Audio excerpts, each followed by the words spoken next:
नहमदुहु व नुसल्ली अला रसूलिहिल करीम अम्मा बाद फ़अऊज़ु बिल्लाहि मिनश्शैतानिर रजीम बिस्मिल्लाहिर रहमानिर रहीम अस्सलामु अलैकुम व रहमतुल्लाहि व बरकातुहू।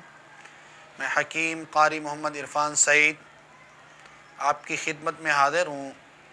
मौज़ू शुरू करने से पहले आप तमाम दोस्तों से मेरी गुजारिश है कि मेरे चैनल को सब्सक्राइब करें और साथ बेल आइकन के बटन को दबाएं ताकि आने वाली हर नई वीडियो आप तक बर वक्त पहुँचती रहे। मेरे मोहतरम, आज जो मैं आपको फ़ार्मूला बताऊंगा वो बहुत अहम और बहुत कीमती है। तबख़ीर मैदा, यानी मैदे के अंदर अगर तबख़ीर पैदा हो जाए तो ये बेचैनी सी कैफ़ियत होती है। बहुत से दोस्त इस मर्ज़ में परेशान है। सुबह सुबह निहार मुँह कैप्सूल खाते हैं मैदे के, फिर जाके रोटी इस्तेमाल करते हैं। बग़ैर कैप्सूल के उनको रोटी हज़म ही नहीं होती। मेरे दोस्तों, कमाल ये है कि आप एक दवा इस्तेमाल करें, वो 15 दिन या महीना करें या 2 महीने भी कर लें, तो उसके बाद आपका मैदा ख़ुद ब खुद ठीक हो जाए, आपको गैस ना हो। इसे कहते हैं दवा। जो आप पहले दवाई खाएं आधा घंटा, उसके बाद रोटी खाएं, सारी ज़िंदगी खाते रहें तो ठीक है, ना खाएं तो ये आपके लिए परेशानी का मसला हो, तो ये दवा नहीं है बल्कि ये नशा है, नशा। और ये बहुत ख़तरनाक है। इससे बीमारियां और जन्म लेती हैं। ये नहीं है कि आपका वक्त तो पास हो गया, लेकिन आपको ये इल्म नहीं है कि इसके नुकसानात क्या हैं। और इसके अलावा बहुत सारे दोस्त ऐसे हैं जो 19-19 साल 20-20 साल से ये दवाई इस्तेमाल करते हैं। ये एक नशे की मिसाल है। नशा करने वाले को अगर नशा मिलता रहे तो वो बिल्कुल ठीक रहता है, उसको कुछ भी नहीं होता। अगर उसको नशा मिलना ख़त्म हो जाए, नशा ना मिले, तो उसको बीमारियां शुरू हो जाती हैं। वो परेशान होता है, उसके जिस्म में दर्द होता है, तो ना उसको खाना अच्छा लगता है, ना किसी से बात करना अच्छा लगता है।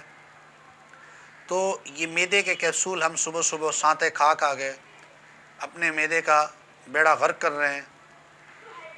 आप दोस्तों से मेरी गुजारिश है, एक मुख्तसर और आसान फार्मूला जो मैं अभी आपको शेयर कर रहा हूँ, इसको जब आप इस्तेमाल करेंगे, इंशाअल्लाह आपको बहुत जल्द मैदे की बीमारी, मैदे की तबख़ीर पैदा होना ख़त्म हो जाएगी।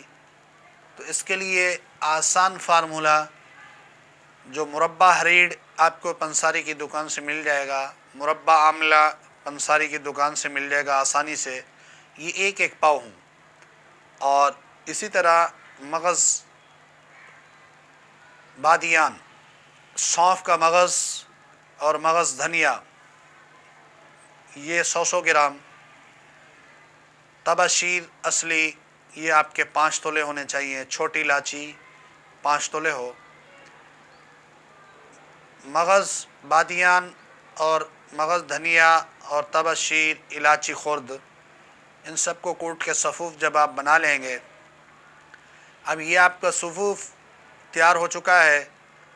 अब मुरब्बे की गुठलियाँ जब आप खाली करके मुरब्बे अलग कर लेंगे, तो इनको आप कूट के माजून बनाएं।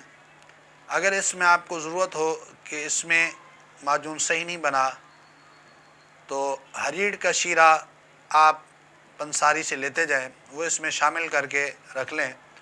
यह आपका माजून तैयार हो जाएगा। आप सुबह शाम आधा चमचा इस माजून को इस्तेमाल करेंगे। इससे आपके मैदे में तबख़ीर का मर्ज़ ख़त्म होगा। मैदा आपका तबख़ीर बनाएगा ही नहीं और उसका नाम और निशान भी नहीं रहेगा। इंशाअल्लाह बहुत जल्द नई वीडियो के साथ आपके साथ मुलाकात होगी। जज़ाकल्लाह। अस्सलामु अलैकुम।